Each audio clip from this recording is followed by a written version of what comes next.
Hello, Daredevil fans, and welcome back to another episode of the Zone TV Entertainment with me, your host Jonathan. Once again, bringing you my thoughts and review for last night's brand new episode of Daredevil Born Again, Season 2, Episode 4.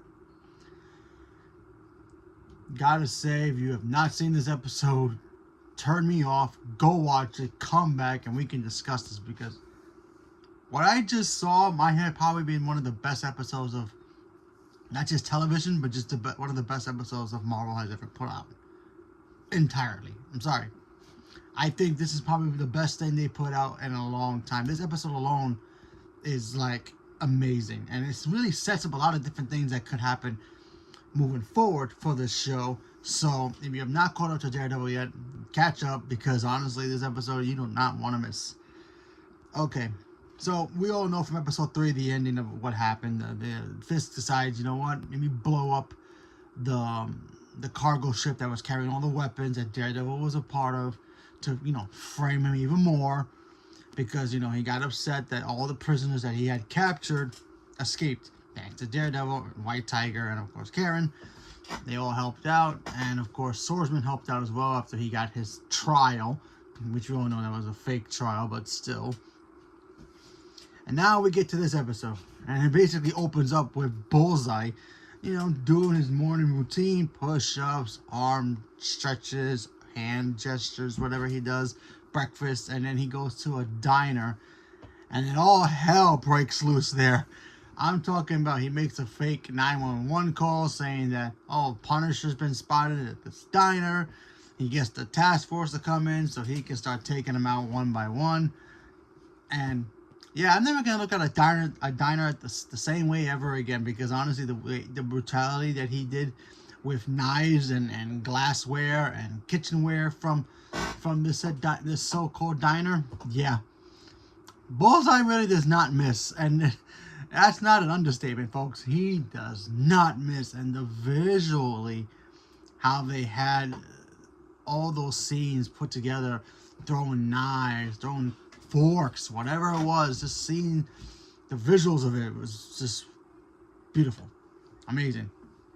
We also get to see Fisk get ready for his big boxing match, it's a celebrity boxing match that he has cooked up because supposedly gonna give it for charity. But of course, the BB decides like, hey, yeah, he's doing for charity, but his charity is really putting money in his own pocket, which obviously we know it's true. But she's warning the actual people of New York behind the fake Fisk mask, so we got to see that. That was pretty cool.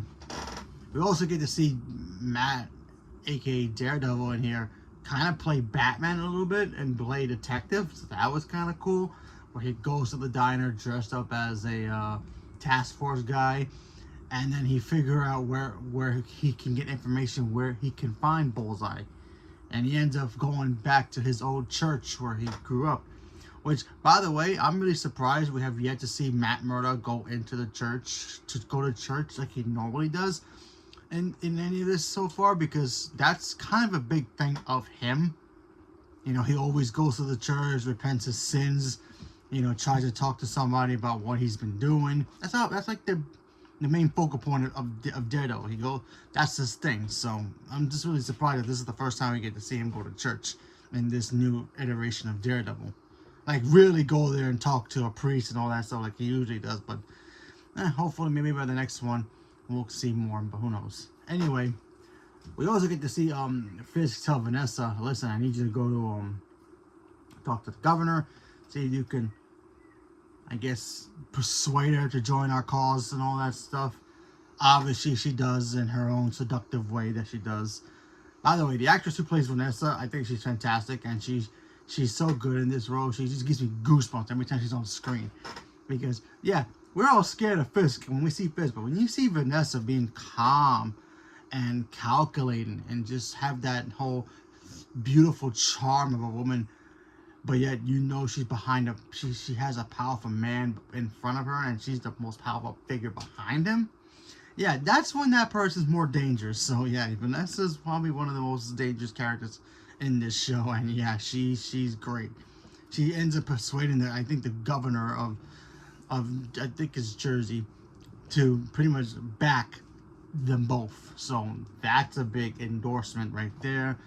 It also gives them to, get the governors back off their, other governors that surround New York City and Jersey to, ease off on Fisk doing his thing. We also get to see Matthew Lillard in here doing his thing again, telling Fisk, hey man, listen, you got our weapons here, in the open. They're supposed to be overseas. Now, a lot of people are starting to speculate that he's working for the broker, who ends up being Sharon Carter. Maybe, maybe not. I don't know. They keep teasing that whole reveal that she's bad now. She's working for somebody to get weapons. I don't know. Maybe Justin Hammer. I really don't know. But, a lot of people are still speculating that could be a thing. Maybe Matt Dillard is behind it. And they're both backing Fisk up a little bit. So, who knows? We have to wait and see if it actually does happen. But we'll see. We also find that one of the shipmates from that cargo ship survived, and he goes to Karen and Daredevil and talks about, like, yeah, Fisk was involved in all this all the time. He had weapons in there. He had us keep quiet. So he was basically being a stool pigeon, and yeah, they record this information for him, get the details, and then of course he ends up getting captured at the end and getting killed. So yeah, so there's that. Then of course the ending, we see Fisk doing his boxing match. And let's just say Wilson Fisk was basically being Ivan Drago and beating the crap out of Apollo. Yeah, that's exactly what happened in this, but more brutal in here. And it was crazy. He fights this big heavyweight champion guy. I figure it's just a little exhibition fight, kind of like a little fun for charity. He probably thinks in his mind that. And then Fisk is like, yeah, I'm just going to kill you in front of everybody here. And nobody's going to bat an eyelash about why I did that. So, yeah. And, yeah.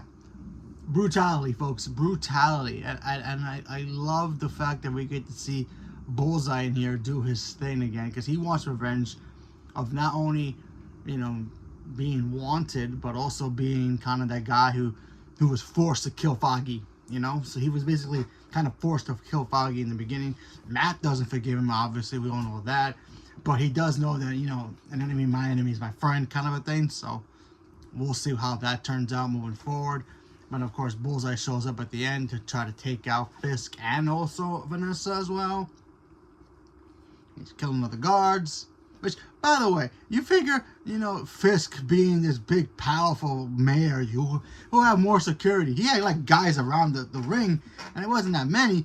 But, you figure you have some more protection.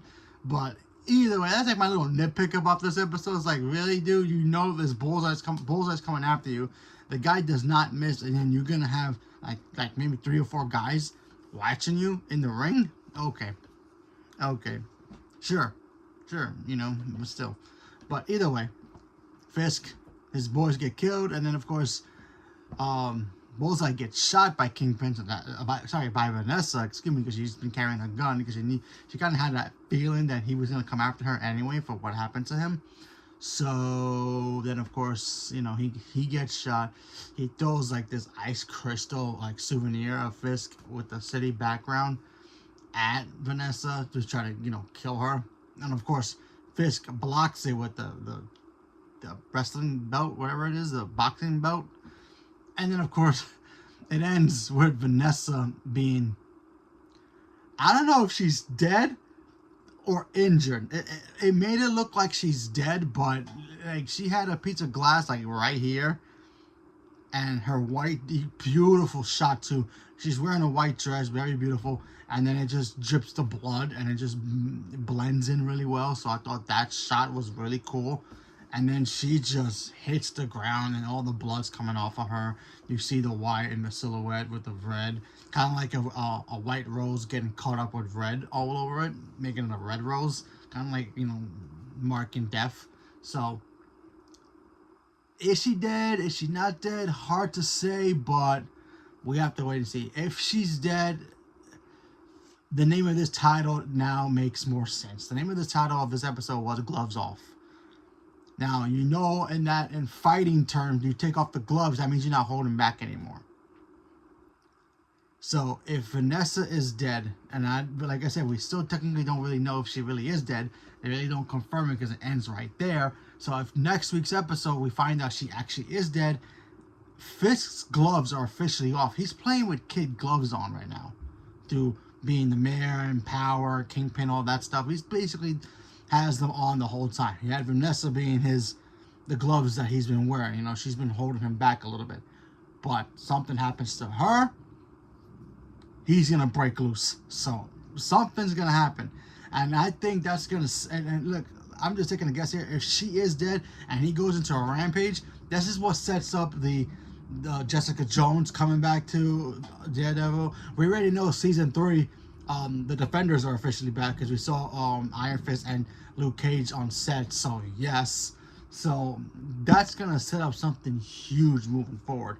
Whether he gets some help from outside help, maybe Matthew Litter knows, maybe the Hand or something.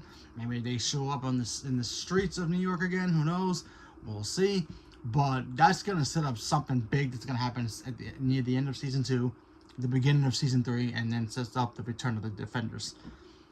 If it happens, cool. If it doesn't, still Fisk is gonna take off the gloves now because if Vanessa's dead, the gloves are officially off. So we shall see what happens with that. But still, great episode. I like seeing that we got to see Bullseye. You know, from last week's episode, we got to see him going to church and trying to repent his sins a little bit.